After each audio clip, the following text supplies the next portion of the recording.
आज की वीडियो काफी इंपॉर्टेंट है। इसमें ये वीडियो में जो हम लोग का कंटेंट है वो है 11th क्लास के लिए सेल्फ फाइनेंसिंग स्कीम का मसला क्या है, किस तरीके से हम लोग क्या करना है, सारे प्रोसीजर वगैरह आज हम लोग इस वीडियो में डिस्कस करने वाले हैं।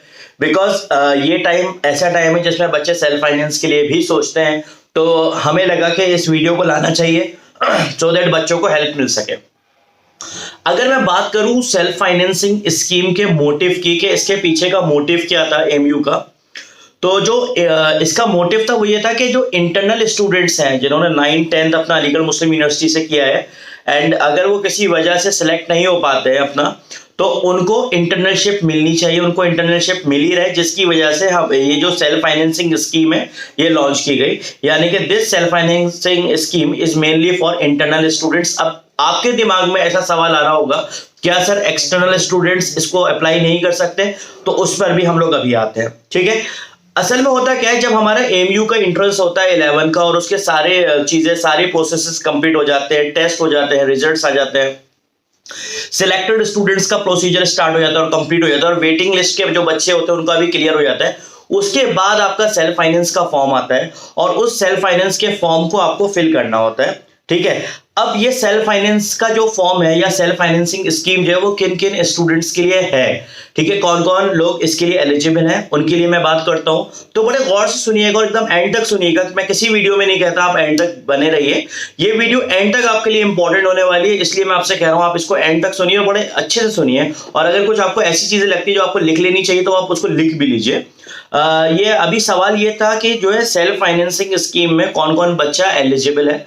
तो वो स्टूडेंट्स जो आर्ट्स के हैं, जो बच्चे ह्यूमैनिटीज के हैं, जो बच्चे साइंस के हैं, यानी कि पीसीएम पीसीबी दोनों, वो बच्चे इसके लिए एलिजिबल हैं। Point to be noted is कि डिप्लोमा वाले स्टूडेंट्स इस स्कीम के लिए एलिजिबल नहीं है, ठीक है। तो हमारी एलिजिबिलिटी क्राइटेरिया कौन कौन स्टूडेंट्स एलिजिबल है वो बात हम लोगों ने अच्छे से कर ली कि हमारे आर्ट्स वाले स्टूडेंट्स, ह्यूमैनिटीज वाले स्टूडेंट्स और साइंस वाले स्टूडेंट्स एलिजिबल हैं इस स्कीम के लिए, ओके।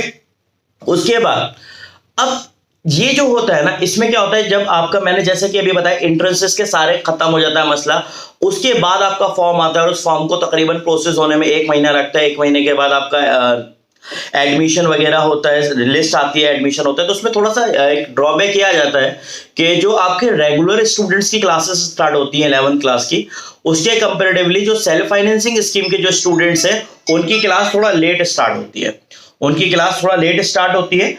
ये एक छोटा सा ड्रॉबैक है, जिसकी वजह से जो इनके जो सेशनल्स वगैरह होते हैं वो रेगुलर के अलग टाइम पे होते हैं और जो सेल्फ फाइनेंस के बच्चे उनके अलग टाइम पे होते हैं। बट अगर हम बात करें मेन एग्जाम की, यानी कि अपने बच्चों फाइनल एग्जाम की, तो 11th रेगुलर के बच्चों का और सेल्फ फाइनेंस बच्चों का दोनों का एग्जाम फाइनल सेम होता है, एक साथ होता है। खैर, आपको ये बात तो बहुत कॉमन है कि 11th रेगुलर में जो बच्चे सिलेक्टेड कैटेगरी वाले हैं उनकी क्लासेस सुबह होंगी और इवनिंग वालों जो सेल्फ फाइनेंस वाले उनकी क्लास इवनिंग में होती है 12 बजे से अराउंड। और उसके बाद ये कि जो है आपकी फॉर्म की अगर हम बात करते हैं, जैसे कि मैंने आपको बोला था ना कि you have to fill the form, आपको फॉर्म भरना पड़ेगा। तो फॉर्म भी आपके बेसिकली 2 डिफरेंट फॉर्म्स आते हैं। एक फॉर्म आता है एक्सटर्नल स्टूडेंट्स के लिए और एक फॉर्म आता है इंटरनल स्टूडेंट्स के लिए, ठीक है। तो एक फॉर्म किसके लिए आएगा, एक्सटर्नल स्टूडेंट के लिए अलग फॉर्म आता है और इंटरनल स्टूडेंट्स के लिए अलग फॉर्म आता है। तो अगर आप इंटरनल स्टूडेंट हैं तो आपको इंटरनल फॉर्म भरना पड़ेगा और अगर आप एक्सटर्नल स्टूडेंट्स हैं तो आपको एक्सटर्नल फॉर्म भरना पड़ेगा, ठीक है। अब इसकी बात करते हैं हम सीट्स की। तो नंबर ऑफ सीट्स कितनी होती है, कैसी होती है, वो बात हम लोगों को नहीं पता होती है कि कितनी कितनी क्या होती है। तो पर इसमें मैं आपको परसेंटेज वाइज बता सकता हूं कि किसके लिए कितनी सीट्स हैं।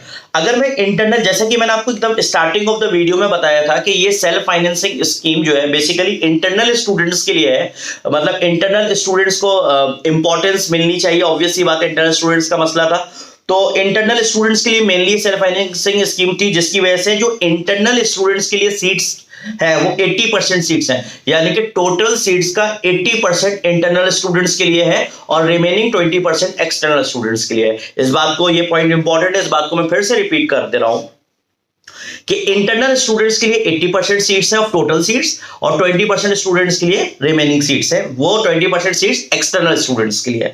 ऑलराइट, अब इसमें जो है सर सिलेक्शन कैसे होता है, सवाल ये होता है। तो सिलेक्शन जो होता है वो मेरिट बेसिस पे होता है।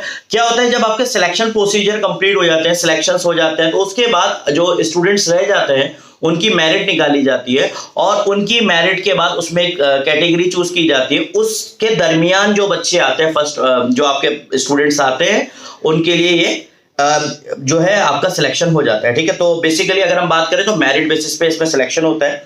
अब इसके बाद अगर हम एलिजिबिलिटी क्राइटेरिया की बात करें तो सबसे पहला पॉइंट तो वो हो गया कि डिप्लोमा वाले स्टूडेंट्स इस स्कीम के लिए एलिजिबल नहीं है, और साइंस, कॉमर्स और आर्ट्स वाले स्टूडेंट्स इस बात के लिए, इस स्कीम के लिए एलिजिबल है। But still there are some criterias जो कि मुझे लगता है आप लोगों को पता होनी चाहिए, आप लोगों के लिए जरूरी है।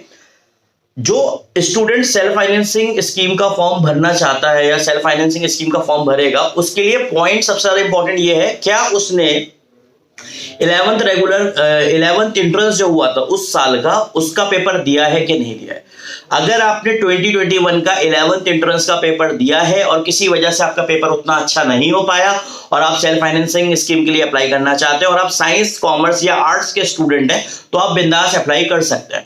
बट अगर आप ऐसा सोचते हैं कि आपने 11th इंट्रेंस का पेपर नहीं दिया बट स्टिल अब आप सोच रहे हैं कि मैं 11th सेल्फ फाइनेंसिंग स्कीम के लिए अप्लाई करूं, तो ये नहीं हो पाएगा। तो जो एक कहते हैं ना शर्त जो है, वो एक शर्त ये है कि बेसिकली आपको 11th इंट्रेंस का एग्जाम जो है उस साल देना पड़ेगा, देन आप उसके बाद एलिजिबल होंगे सेल्फ फाइनेंसिंग स्कीम के लिए। ठीक है, दूसरा एलिजिबिलिटी क्राइटेरिया इसका होता है कि ये आपका जो स्टूडेंट है, जो एस्पिरेंट आपका सेल्फ फाइनेंसिंग स्कीम का फॉर्म भर रहा है, वो मिनिमम 15% मार्क्स स्कोर करे एग्जाम में 11th इंट्रेंस के। क्या बोला मैं, 11th इंट्रेंस एग्जाम के 15% मार्क्स कम से कम उसके आने चाहिए, देन ओनली वो बच्चा एलिजिबल होता है सेल्फ फाइनेंसिंग स्कीम के लिए। और ये 15% की शर्त इंटरनल स्टूडेंट्स के लिए भी है और एक्सटर्नल स्टूडेंट्स के लिए भी है। ये एक अच्छी बात है कि एक्सटर्नल स्टूडेंट्स के लिए 30% नहीं करा, जो इंटरनल के लिए रखा वही एक्सटर्नल के रखा। 15% इंटरनल्स के लिए है, 15% स्कोर किया होना चाहिए कम से कम पेपर का। टोटल 100 मार्क्स का पेपर आता है तो 15% आप लोग सब जानते हैं कितना होता है, तो 15% आपका होना चाहिए कम से कम। ये इंटरनल के लिए भी है और ये एक्सटर्नल के लिए भी है। और जो है, जो एक और इंपॉर्टेंट बात ये है कि वो एज जो है ना बच्चे का, जो 19 साल से ज्यादा नहीं होना चाहिए, 19 ईयर्स से ज्यादा एज नहीं होना चाहिए बच्चे का। तो ये कुछ आपके जो है इंपॉर्टेंट क्राइटेरियाज है। असल में दोस्तों सेल्फ फाइनेंसिंग स्कीम का सबसे ज्यादा जो प्रॉफिट या सबसे ज्यादा जो फायदा होता है वो ये होता है कि आपको इंटर्नशिप मिल जाती है। एंड जो मेन जो हम लोग की कोशिश होती है या जो पेरेंट्स की कोशिश होती है अलीगढ़ मुस्लिम यूनिवर्सिटी में भेजने की बच्चे को, वो यही होती है कि एक तो बच्चे को अच्छी एजुकेशन मिलेगी ही मिलेगी, एक बच्चे को अच्छा एनवायरनमेंट मिलेगा, उसके साथ साथ बच्चे को इंटर्नशिप मिलेगी और वो इंटर्नशिप उसको आगे आने वाली जिंदगी में जो एंट्रेंसेस हैं उसमें उसको हेल्प करने वाली होती है। जैसे फॉर एग्जांपल अगर बच्चा बीटेक का पेपर लिखता है, बीटेक एंट्रेंस का पेपर लिखता है, तो उसको वहां पर जो है इंटर्नशिप उसको हेल्प करेगी, उसको वहां पर इंटरनल स्टूडेंट का कोटा मिलेगा। तो ये सारी चीजें जो इंपॉर्टेंट है वो आपको मैंने बता दी सेल्फ फाइनेंस के रिगार्डिंग। तो मैं आपको एक बार थोड़ा सा जल्दी से इसको हम एक बार रिकैप ले लेते हैं थोड़ा सा, कि ताकि आपको चीजें फिर से माइंड में आ जाए। फॉर्म भरना होता है, 2 तरीके के फॉर्म्स होते हैं, इंटरनल स्टूडेंट्स का अलग फॉर्म होता है, एक्सटर्नल स्टूडेंट्स का अलग फॉर्म होता है। डिप्लोमा वाले स्टूडेंट्स इसमें एलिजिबल नहीं है, साइंस, कॉमर्स और आर्ट्स वाले स्टूडेंट्स हमारे यहाँ पर एलिजिबल है।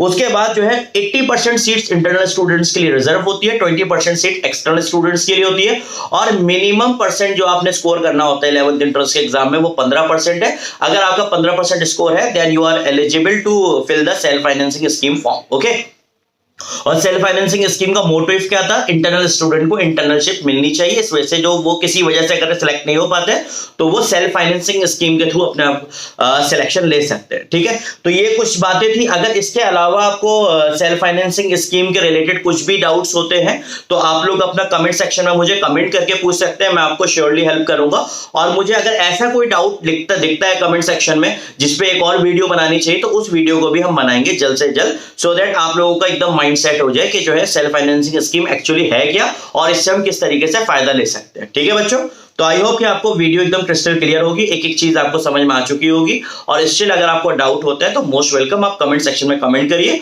और हम आपके डाउट को रिजॉल्व करेंगे। ठीक है, अल्लाह हाफिज।